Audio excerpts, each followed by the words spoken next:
Hey Booktube, it's Jackie. How's it going? If you're new to me and this is the first time you're seeing my face, hello, what's up? My name's Jackie. I sit on my floor and I talk about books. So I hope that's why you're here, because that's what's going to be happening today. If you're not new to me, thank you for always tuning in and the continued support. I really do appreciate it. So today for you, I have my weekly wrap up. This is week 9, which is from March 1st through March 7th, and all my reading shenanigans in between. So if you'd like to find out what has been occupying my time recently, grab yourself a drink, have yourself a seat, and let's get talking some books. Okay, so week 9. I completed 2 books. 2 books, one physical and one audio. I'm really rocking the audiobooks lately, guys. Like, legit? What? Go figure. But we're going to talk about the physical book first, and I completed To Know Her by Name by WWII. This is the 3rd installment in the Rocky Mountain Memory series. This is a Christian historical fiction series that I've been having a pretty good time with. And we feature in this a hidden identity trope. For sure. So in this book, we meet Pup. She is a spy for the Treasury Department after a stint in the Civil War, where she dressed as a he for the entirety of the Civil War and then wanted a job. So she went to the guy that she worked for and said, hey, you got a job opening still? By the way, he still thinks she's a dude. He's like, of course. He's like, does it matter if I'm a girl? Yeah. We also meet McKay, who also works for the Treasury, and McKay is wounded while hunting down a man who happens to be Pup's brother, and Pup helps bring him, he nurses him back to health. During this nursing back to health, McKay starts to kind of reintroduce Pup back into God. And this is where their romance kind of begins. But during Pup's final mission, what her boss thinks is not her final mission, but Pup knows her final mission. Her boss suspects that the wrong man is taking her away for the wrong reasons and doesn't respect what has been developing with them over the past couple of months. So that is actually where our story kicks off, and all in all, I have to say, I have read the first 2 installments of this series, and this was the weakest of the 3 so far. This is a quartet, so I still got one more. It just didn't have the same staying power, the same draw, that same pull that the other 2 did, and I don't know if it's really why. I thought the storyline was great, but I just didn't get that same pull as I did the other 2. There wasn't that emotional connection, unlike the other 2. But yeah, let's just go into what worked and what didn't work.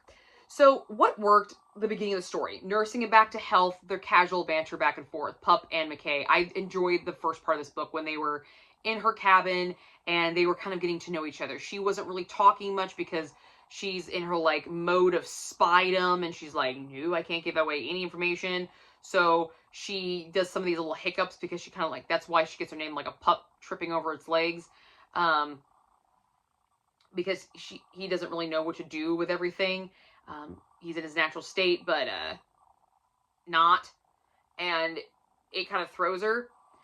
And I enjoyed that time. I enjoyed those discussions. I enjoyed that feel.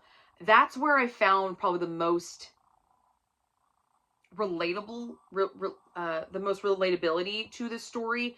The other 2, so here's the thing. The other 2 books, the first one, the main character's name was Jackie. The second book, the main female character's birthday was my birthday. So this is my God series, okay?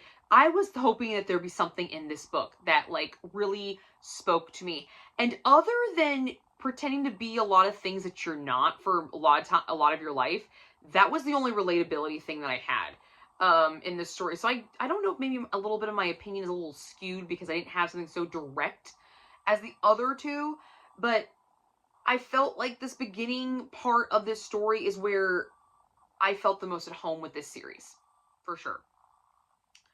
Another thing that I did like about this book was her job. She was a spy. Dope! Dope. Okay, straight up, awesome. Okay, that's cool shit.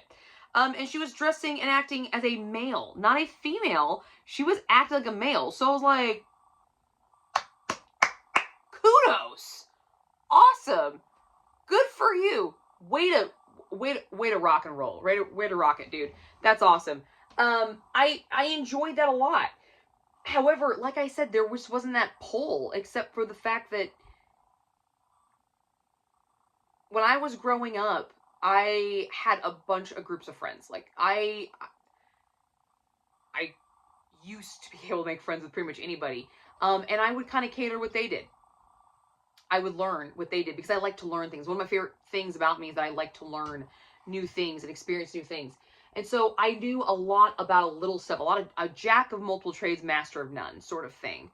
And that was the only thing I could really think of that really was like relatable to the story with me, which is a little disheartening. But like, I like the fact that that was a character that was brought out in her job. Because I did win the theater award in high school. I like to act. I like to pretend I was things. Now, granted, not, in my own personal life, but for like a job or something, that would be awesome. I would secretly want to be an actress.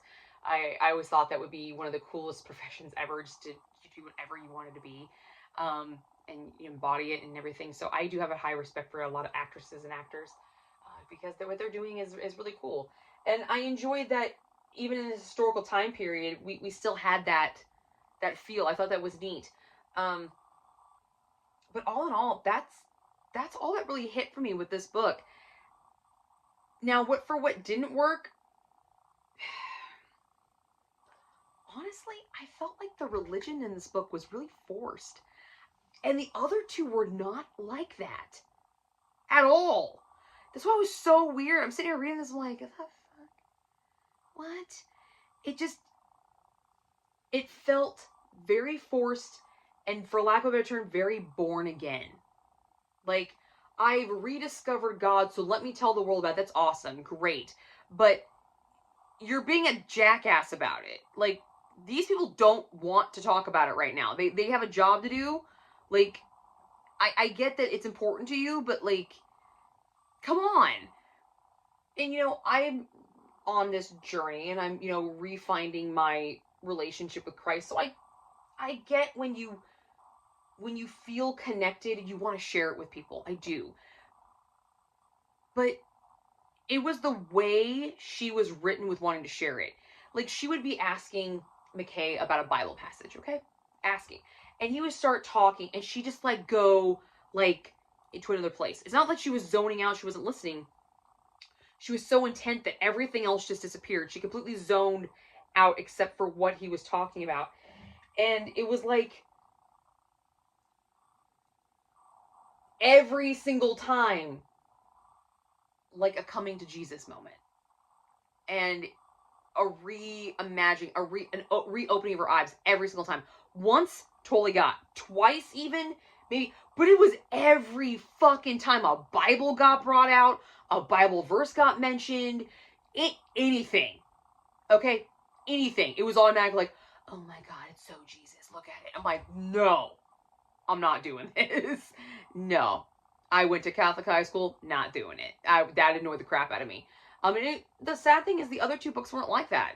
I don't know what it was about this book, but it just didn't hit right. And then the characters that bother me the most about Pup is she's a fucking spy. Okay, she's a badass. She goes in and infiltrates things and finds out information and finds secret compartments hidden in walls and shit like that. She can pretend to be anybody and it's passable and, super secret spy time. She's the most naive dumbass I've ever read in my entire life. Oh my God, she's fucking stupid. She's so stupid. Of all the things you have seen, you fought in the Civil War. Your brothers are bad convicts, like they're bank robbers. Said essentially, actually, they were more like stock investors. They were like almost white collar bad investments, things like that. But like they are bad people, and con artists. You are so fucking stupid, so stupid.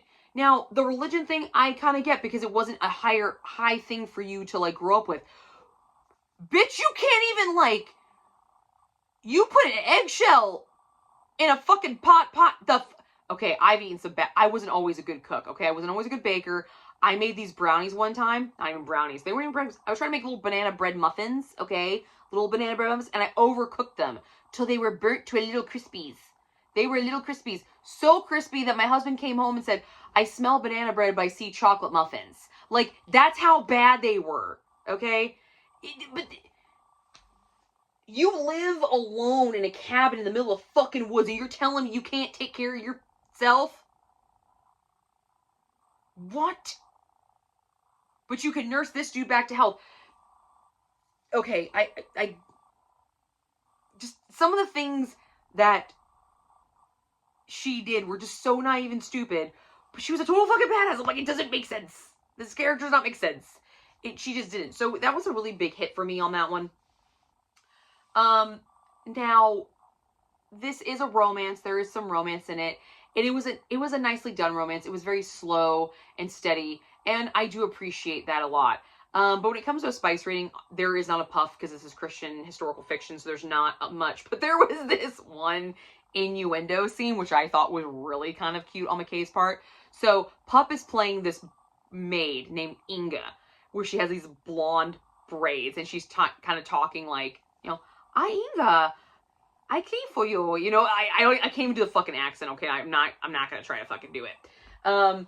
But she's doing it, and they're already kind of together, and she's left the treasury, you know, she's left, and she's trying to start her life with him, and she is telling somebody about this Inga story, and he's like, hey, talk like Inga for me. She's like, maybe later. And I'm like, oh my god, it's so adorable. I love that. That was cute. That was actually really kind of cute. I was like, that's funny. I like that kind of crap. That's fun.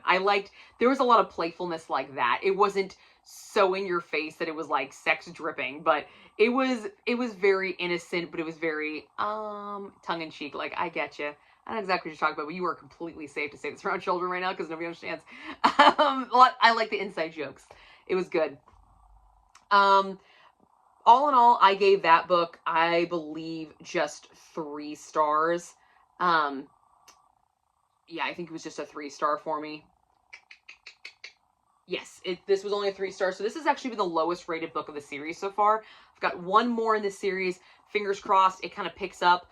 But as for the God note for the story, I think the only relative God thing in this for me, the series that's really connective to me, is it's not my name, it's not my birthday, but it is a trait of mine that I used to do. I used to learn a lot about a lot of different things, you know, try to fit into every single clique that I could just because I wanted to be liked instead of just being my nerdy self that I am.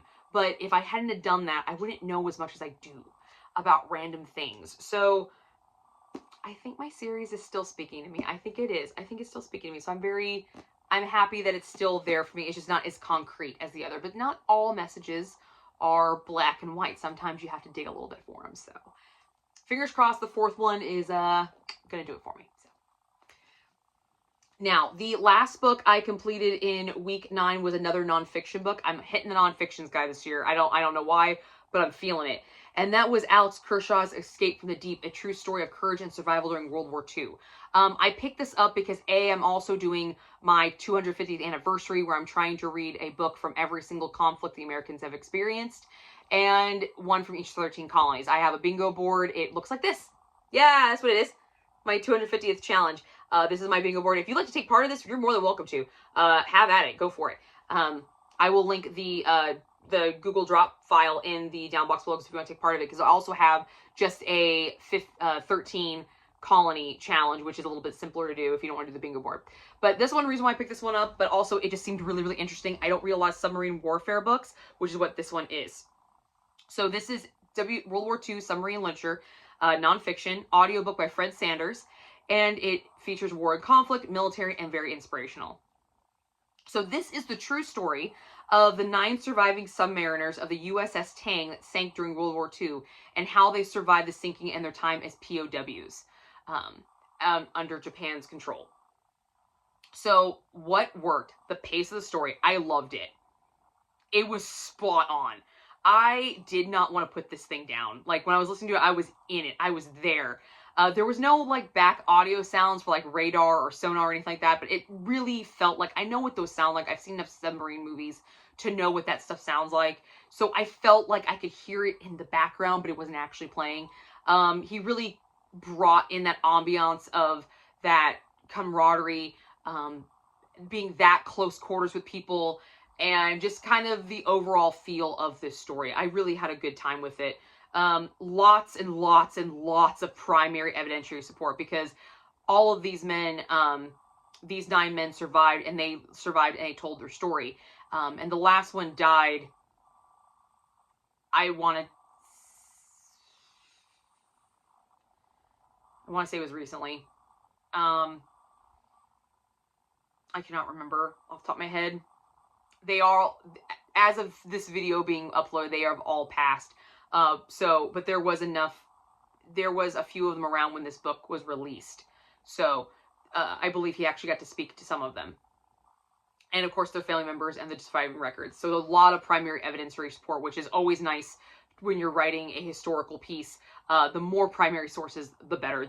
Those are your clear-cut pieces. Those are the pieces that there is no denying. There's no debate. This was from somebody who went through this. This is what they said happened, so we have to listen. We kind of have to listen to it, sort of thing. The thing that really took me for this book, but really worked for this book, Kershaw's ability to convey the fear and terror that were experienced while still remaining the individuals involved dignity. Okay? They survived a POW camp. They survived swimming from 180 meters down. Meters, I think, from the water, which has never been done before. And they went through atrocities. There was a lot of pain and lost humanity moments. But yet the way he conveyed all this, it was still very, very poignant and very, very tactful. I really, really enjoyed the way he wrote these people's survival story. The good and the bad moments, because there are both. I mean, when people are cornered and scared, things get said, things get done that in their right mind or in the right scenario, they knew they would probably not do, but because it's a different scenario, it's an extenuating circumstance. I enjoyed the way he conveyed all of that. I thought it was really, really well done. And I thought he did a great, great job with it. I don't read a lot of stories like this. I didn't even know what the USS Tang was until this book, and then I went on like a fucking rabbit hole, okay? Rabbit hole to end all rabbit holes. Holy crap. The last time I went on a rabbit hole that bad was a hot minute ago. But so much stuff. So much stuff. Oh my god. But I enjoy when authors can convey these emotions and these feelings of helplessness, of fear, of pain, of hatred, of racism, of classism, of societal beliefs, all while under the guise of, look at what's going on, look at the scope, and it feels, that if they were in any other scenario, they probably would not be having these feelings, but because this is what it is, it's understood.